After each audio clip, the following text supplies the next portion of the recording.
ಹೌದು.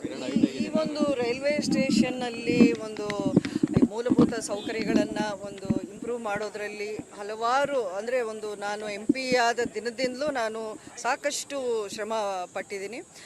ಮೊದಲನೇದಾಗಿ ನಾನು ಎಂ ಪಿ ಆದ ಒಂದು ಮೂರೇ ತಿಂಗಳಲ್ಲಿ ಇಲ್ಲಿ ಒಂದು ಎಡಿಷ್ನಲ್ ಲೇಡೀಸ್ ಬೋಗಿನ ನಮ್ಮ ಸುರೇಶ್ ಅಂಗಡಿ ಅವರು, ಪಿಯೂಷ್ ಗೋಯಲ್ ಅವರು ಅವಾಗ ರೈಲ್ವೆ ಮಿನಿಸ್ಟರ್ ಇದ್ದರು, ಅವರಲ್ಲಿ ಮನವಿ ಮಾಡಿಕೊಂಡು ಒತ್ತಾಯದ ಮೇರೆಗೆ ಅವರು ಅದನ್ನು ಮಾಡಿಕೊಟ್ರು.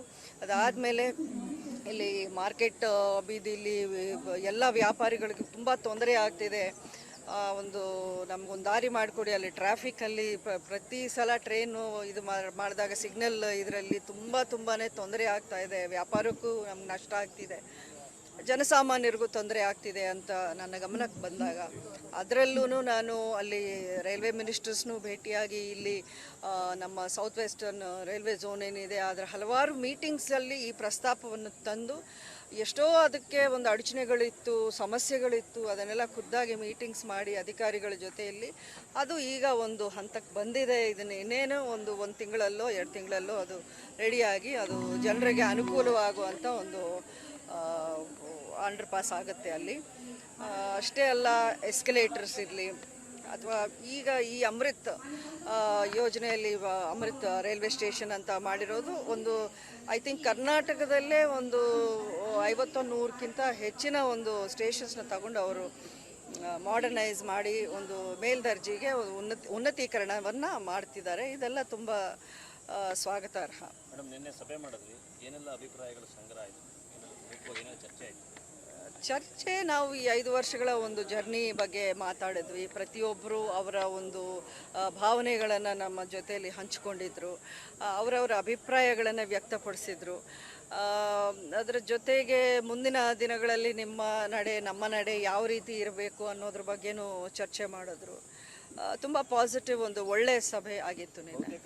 ಬಿಜೆಪಿನೇ ಟಿಕೆಟ್ ಪಡ್ಕೊಳ್ಳಿ ಅನ್ನುವಂಥ ಸಲಹೆಗಳು ಬಂದಿದೆ, ಪಕ್ಷೇತರಕ್ಕಿಂತ ಅಂದರೆ ಪಕ್ಷೇತರ ಸ್ಪರ್ಧೆಗಿಂತ ಪಕ್ಷದ ಸ್ಪರ್ಧೆ ಮಾಡಿ ಅಲ್ಲ, ಖಂಡಿತ ಅವರು ಎಲ್ಲರೂ ಈಗ ಮೊದಲಕ್ಕಿಂತಲೂ ಈಗ ಹೆಚ್ಚಿನ ವಾಯ್ಸ್ ಏನಂದರೆ ನೀವು ಬಿ ಜೆ ಪಿಯಿಂದ ಟಿಕೆಟ್ನ ಪಡೆದು ಅದೇ ಒಂದು ಇದರಲ್ಲಾದರೆ ನಮ್ಮೆಲ್ರಿಗೂ ಅನುಕೂಲ ಆಗುತ್ತೆ, ನಾವೂ ಸಪೋರ್ಟ್ ಮಾಡ್ತೀವಿ ಅಂದರು. ಆದರೆ ಎಲ್ಲರೂ ಹೇಳಿದಿಷ್ಟೇ, ನೀವು ನಿಮ್ಮನ್ನು ನಂಬ್ಕೊಂಡು ನಾವಿದ್ವಿ, ನೀವು ಮಂಡ್ಯವನ್ನು ಮಾತ್ರ ಬಿಡಬಾರದು. ಸಾಕಷ್ಟು ಡೌಟ್ ಇದೆ ಮೇಡಮ್, ಟಿಕೆಟ್ ಸಿಗುತ್ತೋ ಇಲ್ವೋ, ಮೇಡಮ್ ಏನು ಮಾಡ್ತಾರೆ? ಅಲ್ಲ, ಡೌಟ್ ನಿಮ್ಮಲ್ಲಿದೆ, ನನಗೆ ಅಲ್ಲ. ಬಿಜೆಪಿ ಟಿಕೆಟ್ ಸಿಗುತ್ತೆ ಅನ್ನೋದ್ರಲ್ಲಿ ಡೌಟ್ ಇಲ್ಲ, ಬಟ್ ಬಿಜೆಪಿ ಮಂಡ್ಯವನ್ನು ಉಳಿಸ್ಕೋಬೇಕು ಅನ್ನೋದು ನನ್ನ ಹೋರಾಟ.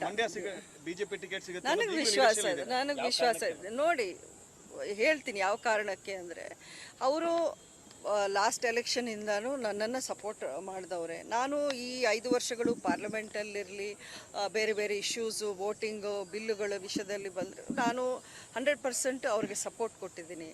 ಜೊತೆಗೆ ಕಳೆದ ಅಸೆಂಬ್ಲಿ ಎಲೆಕ್ಷನಲ್ಲೂ ನಾನು ಬಹಿರಂಗವಾಗಿ ಅವರಿಗೆ ಬಾಹ್ಯ ಬೆಂಬಲವನ್ನು ಕೊಟ್ಟಿದ್ದೀನಿ. ಆ ಸಂದರ್ಭದಲ್ಲಿ JDS ಜೊತೆ ಮೈತ್ರಿ ಇರಲಿಲ್ಲ ಮೇಡಮ್. ಅಲ್ಲ, ಈಗ ಅವ್ರ ಜೊತೆಲಿ ಮೈತ್ರಿ ಆದರೆ ನನ್ನ ಜೊತೆಲಿ ಏನು ಶತ್ರುತ್ವ ಆಗುತ್ತೆ ಅಂತನಾ? ಇಲ್ಲ ತಾನೆ.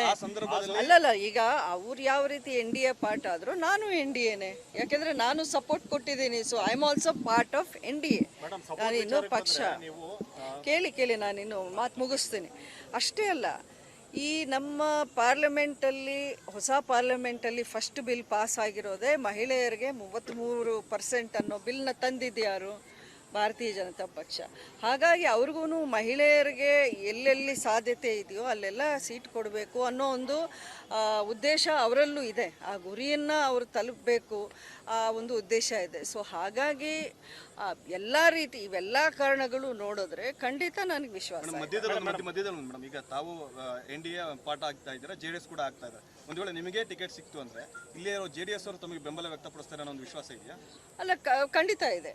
ಯಾಕೆ ಅಂತಂದರೆ, ಒಂದು ಮೈತ್ರಿ ಅಂತ ಬಂದ ಮೇಲೆ ಈಗ ನಾವು ಕೇಳೋದಂತೂ ಕೇಳ್ತೀವಿ. ಅವ್ರ ವಿಶ್ವಾಸದಲ್ಲಿ ತಗೊಂಡು ಖಂಡಿತ ನಮ್ಮ ಪರವಾಗಿ ನೀವು ಇರಬೇಕು. ಯಾಕೆಂದರೆ ಮೈತ್ರಿ ಅಂದರೆ ಅದೇ ತಾನೇ. ಅದೇ ರೀತಿ ಆಗಿತ್ತು, ಆದರೆ ಮೈತ್ರಿ ಏನಾಯ್ತು ಅಂತ ನಿಮಗೂ ಚೆನ್ನಾಗಿ ಗೊತ್ತು ಅಲ್ಲ ಮೇಡಮ್? ಅದೇ ಥರದ ಪರಿಸ್ಥಿತಿ ಮತ್ತೆ ರಿಪೀಟ್ ಆಗ್ಬಿಡುತ್ತಾ ಅಂತ? ಅಲ್ಲ ನೋಡಿ, ಈಗ ಏನೇನು ಆಗ್ಬೋದು, ಏನೇನು ಆಗುತ್ತೆ ಅನ್ನೋದು ಹೇಳೋಕ್ಕೆ ನಾನೇನು ಫ್ಯೂಚರ್ ಪ್ರೆಡಿಕ್ಟರ್ ಅಲ್ಲ. ಅದು ಅಷ್ಟೆಲ್ಲ ದೂರಕ್ಕೆ ನಾನು ಯೋಚನೆನೇ ಮಾಡಲ್ಲ. ಯಾಕೆಂದರೆ ಐ ಆಮ್ 100% ನನ್ನದೇ ಆದ ಕಾನ್ಫಿಡೆನ್ಸ್ ನನಗಿದೆ. ಖಂಡಿತ ಅದು ಅದರಿಂದ ಒಳ್ಳೆಯದೇ ಆಗುತ್ತೆ, ಪಕ್ಷಕ್ಕೂ ಅದು ಒಂದು ಪ್ಲಸ್ ಪಾಯಿಂಟೇ ಆಗುತ್ತೆ. ಯಾಕಂದರೆ ಮಂಡ್ಯದಲ್ಲಿ ಇನ್ನೂ ಪಕ್ಷ ಬೆಳಿಬೇಕಾಗಿದೆ, ಬೇರೆ ಕಡೆ ಬೆಳೆದಷ್ಟು ಮಂಡ್ಯದಲ್ಲಿ ಇನ್ನೂ ಬೇಸಾಗಿಲ್ಲ. ಸೊ ನನಗೆ ಅವರು ಈ ಸೀಟು ಉಳಿಸ್ಕೊಟ್ಟು ಈ BJP ಪಕ್ಷವೇ ಈ ಸೀಟನ್ನು ಸ್ಪರ್ಧೆ ಮಾಡೋದಾದರೆ ಪಕ್ಷಕ್ಕೂ ಅದು ಒಂದು ಸಂಘಟನೆ ಆಗುವಂಥ ಒಂದು ವಿಷಯ ಆಗುತ್ತೆ. ಸೊ ಇವೆಲ್ಲವನ್ನೂ ನಾನು ಅವರಲ್ಲಿ ಹೇಳಿದ್ದೀನಿ, ಇಲ್ಲಿಯ ಸ್ಥಿತಿಗತಿಗಳು ಏನಿವೆ ಅನ್ನೋದನ್ನು ನಾನು ತುಂಬ ಸ್ಪಷ್ಟವಾಗಿ ಮಾತಾಡ್ತೀನಿ ಅಂತ ಹೇಳ್ತಿದ್ದೀರಿ. ವಾಸ್ತವ ಮಾತಾಡೋದ್ರೆ JDS ಕೂಡ ಅದೇ ತಾಟ್ ಯೋಚನೆ ಮಾಡ್ತಾ ಇರುತ್ತೆ. ಇಬ್ಬರು ಎರಡು ದಾಳಿಯಲ್ಲಿ ಯೋಚನೆ ಮಾಡೋದಾದ್ರೆ ಮೈತ್ರಿಗೆ ಏನು ಅರ್ಥ ಬರುತ್ತೆ ಮೇಡಮ್? ನೋಡಿ, ಅದನ್ನು ಸಾಲ್ವ್ ಮಾಡಬೇಕಾಗಿರೋದು ಪಕ್ಷದ ವರಿಷ್ಠರು. ಅದು ನನ್ನ ಕೈಲಾಗಲ್ಲ, ಇನ್ನೊಬ್ಬರ ಕೈಲಾಗಲ್ಲ. ಅದು ಲೀಡರ್ಸ್ ಮಾತಾಡಿ, ಅವರ ಅನುಭವ ಇದೆ, ಅವರು ಇಂಥಕ್ಕಿಂತ ದೊಡ್ಡ ದೊಡ್ಡ ವಿಚಾರಗಳನ್ನು ರಿಸಾಲ್ವ್ ಮಾಡಿಕೊಂಡೆ ಇಷ್ಟು ಮಟ್ಟಕ್ಕೆ ಅವ್ರು ಸಕ್ಸಸ್ ಆಗಿರೋದು. ಖಂಡಿತ ಇದೊಂದು ವಿಷಯ ಇರ್ಬೋದು, ಅವರು ಅದನ್ನು ಒಂದು ಪಾಸಿಟಿವ್ ರೀತಿಯಲ್ಲಿ ರಿಸಾಲ್ವ್ ಮಾಡ್ತಾರೆ. ತಮಗೆ ಟಿಕೆಟ್ ಕೊಟ್ಟರೆ ಅವ್ರ ಬೆಂಬಲವನ್ನು ವ್ಯಕ್ತಪಡಿಸಬೇಕು ಅಂತ ಈಗ ನಿರೀಕ್ಷೆ ಮಾಡ್ತಿದ್ದೀರಾ? JDS ಒಂದು ಪಾಲ್ ಏನಾರ ಟಿಕೆಟ್ ಆದಂತ ತಮ್ಮ ಬೆಂಬಲ ಅವ್ರಿಗೆ ಇರುತ್ತೆ ಮೇಡಮ್? ಅವ್ರ ಲೀಡರ್ಸ್ ಕೇಳುವಾಗ ಖಂಡಿತ ಇರುತ್ತೆ. ಅವ್ರ ಲೀಡರ್ಸ್ ಈಗ ನಾನು ಯಾವ ರೀತಿ ಕೇಳ್ತೀನೋ ಅವರು ಅದೇ ಒಂದು ಮೈಂಡ್ ಸೆಟ್ಟಲ್ಲಿ ಇರಬೇಕು. ಆವಾಗ ಅದನ್ನು ಮಾತು ಯಾವ ರೀತಿ ಮಾತಾಗುತ್ತೆ ಅದರಂತೆ ಇರುತ್ತೆ.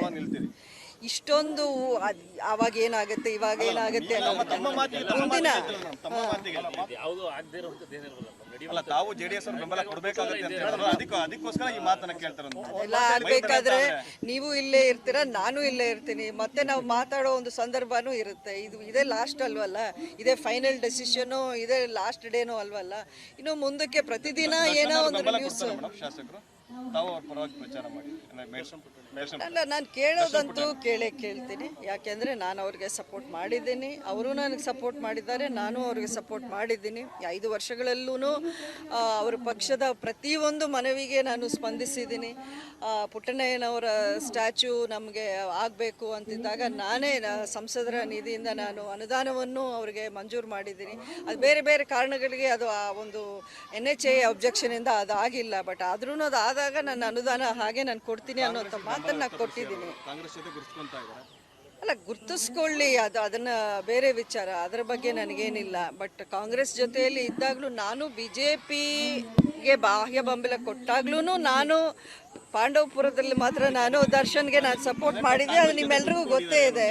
ಸೊ ಹಾಗಾಗಿ ಇದು ಏನಾಗುತ್ತೆ, ಒಂದು ಕಮಿಟ್ಮೆಂಟ್ ಅಂತ ಇರುತ್ತೆ. ಅಥವಾ ನಮಗೂ ಈಗ ರೈತ ಸಂಘ ಪುಟ್ಟಣ್ಣಯ್ಯನವ್ರ ಬಗ್ಗೆ ಒಂದು ಅಪಾರವಾದ ಗೌರವ ಅಂಬರೀಷ್ ಅವ್ರಿಗೂ ಇತ್ತು, ಅದೇ ಅಭಿಮಾನ ಗೌರವ ನಮಗೂ ಇದೆ.